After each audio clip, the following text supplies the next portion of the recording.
دیسا evare. Evar dîsa derdkî giran e. Hezkirin hat ser dilê min rûnişt. Ez dikim nakim ev hezkirin ji ser dilê min ranavê. Di nava çardîwara da me. Esman dinêrim. Esman gelek xemgîn e. Esman digirî. Ez hez dikim me bipirsim tu çima digirî. Lê belê nava çardîwara da. Lê me xwe negirtime ji esman pirsî.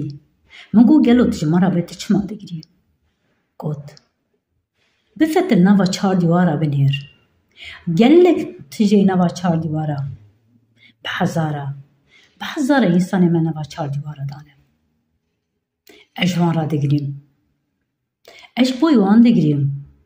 Îro girtîgeh digirîn. Ez ji bo girtîgeha digirîm. Îro di kolana da hezara dayîk dixêrin digirîn. Ez ji bo dayîka digirîm.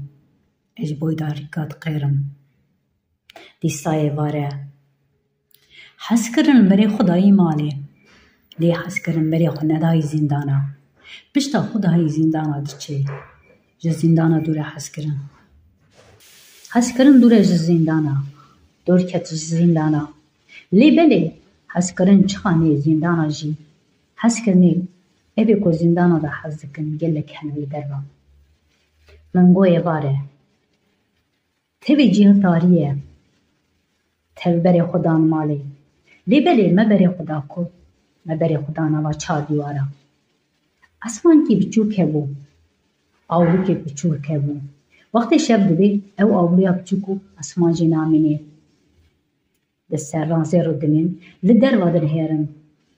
Esmankî biçûcek. Gelo li derva çi dibe? Gelo derva çi digere? Dengê me dibîstin. Lê belê ez bawerim dengê me dibîstin. Dil û mejiyê li me re. Hezkirin her derê hey.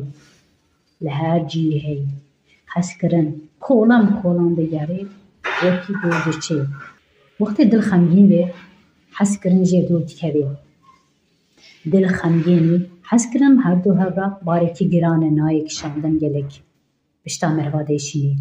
Dilê merva değişînê mejiyê merva diwestînê.